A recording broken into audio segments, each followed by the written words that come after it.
Welcome back, and it's Wisconsin Shoe Guy, and today we're going to talk about Oxford boots. This is actually a request from somebody on the channel who asked me to do a video on these. So I wanted to talk a little bit about them. Now, an Oxford versus a derby boot just means that the facing here is closed. Okay, so there's no flap that's actually closing on the boot. And today we actually have three different materials in our boots. We have a shell cordovan example, we have a nubuck example, and we have a hatch grain example. So all are a little different. These two are actually calf leather. This is from a horse.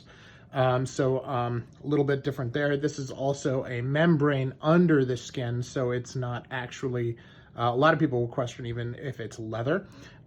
It's this side of the shell cordovan is non-porous, so it has a little bit of a different feel to it, different color, reflects light differently, all kinds of things. So a very different and very cool material.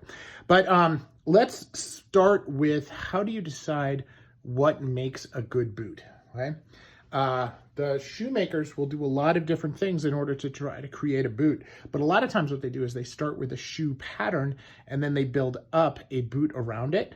But that's not always the case. Here we have, this is a typical cap toe Oxford, and they put a quarter brogue and then the medallion on the front of it. So it looks very similar to what an Oxford would be, but they extended the proportion of the heel a little bit. And then obviously they took that heel counter and just pushed it all the way up to make it higher. So it has a very traditional shape to it. Even has, you know, they did some gimping on the toe to add a little bit of informality. But overall, it's a very traditional style. And then I chose to have day-night soles put on this rather than leather because I wanted something that I could wear in foul weather. So that can be a different way of doing it. Now, this is a basically a standard wingtip pattern that they did the same thing with. And, you know, they raised the counter, they raised this thing here, and then they had that normal separate pattern that would normally be on the shoe, and they just raised it up. Now, this is unlined nubuck, and this is obviously for this color pattern as a holiday boot. And I like it a lot because it is different than the standard wingtip shoe that comes in the same colors. And I have only put the shoe cream, the colored shoe, because I have the green and a red shoe cream. I've only put this on once, and it's just fading over time. It's actually been a couple of years, and all I've done is condition it a couple times, and it's doing pretty well. So here over the next few months, I will wear these boots a lot. They admittedly don't get a lot of wear the rest of the year. Now this is a really interesting example because here they've taken what's normally a traditional pattern and they've changed it a little bit. So normally there's a gap between the heel counter and this second wing, right? So austerity brogues normally have two wings and then they have a counter behind it, and there's usually a gap. And that gap can vary in size depending on the brand and design, of course.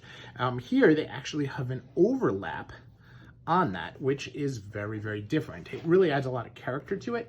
And also you can see this has a very, very chiseled toe, very much like you would get on an austerity brogue. Okay? Even though the sole is rounded, the shoe itself has that soft square to it, which is kind of cool. Now the other two are more rounded. So what's important to think about that is that as you're looking at Oxford boots, you can have the same style, okay, or the same differentiations that you have on Oxford shoes.